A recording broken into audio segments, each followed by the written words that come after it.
সেদিন আমি আর অরি চলে গিয়েছিলাম একটি রেস্টুরেন্টে। অরি তো কিছুতেই যাবে না, প্রায় জোর করে নিয়ে যাওয়ার মতো, তাই রেস্টুরেন্টের মধ্যে সে একেবারে কবি সুকান্ত হয়ে গেছে। আর আমি এইদিকে নতুন কিছু ট্রাই করার জন্য বসে আছি। সত্যি বলতে এই রেস্টুরেন্টে আমি আগেও এসেছিলাম। এই রেস্টুরেন্টের বিশেষত্ব হলো পোলাও কষা।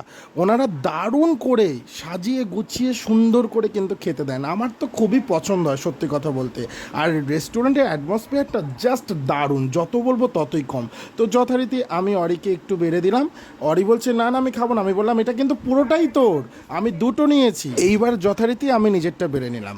নিজেরটা বাড়ার সাথে সাথে যা সুন্দর গন্ধ বেরোচ্ছিল না বন্ধুরা, কি বলবো তোমাদেরকে। সাথে একটু চিকেনের গ্রেভিটাও নিয়ে নিয়েছি। অরি অলরেডি খেতে শুরু করে দিয়েছে। আর কথায় আছে ঘ্রাণে অর্ধেক ভোজন। সত্যি বলতে এত সুন্দর গন্ধ বেরোচ্ছিল বন্ধুরা, আমি আর লোভ সামলাতে না পেরে দিলাম মুখের মধ্যে পুরে। ওরে বাপরে বাপ, কি টেস্ট বন্ধুরা, সিরিয়াসলি সিরিয়াসলি মাইন্ড ব্লোয়িং, দারুণ খেতে। আর এক কথায় বলতে গেলে অমৃত খেলাম বস। আর এইদিকে কিন্তু অরি চিকেন দিয়ে ট্রাই করছে।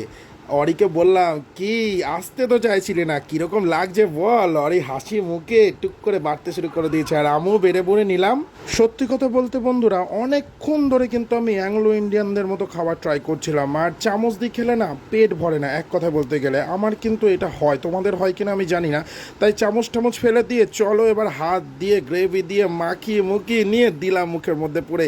সত্যি একটা আলাদা স্বাদ, বাঙালিয়ানার একটা আলাদা স্বাদ। চিকেনটা দেখেছো বন্ধুরা, যত ধরছি একদম গলে গলে পড়ে যাচ্ছে একেবারে। চলো একটুখানি খুলে নিয়ে আর তার সাথে নিয়ে দিলাম মুখের মধ্যে পড়ে। দারুণ খেলাম বন্ধু।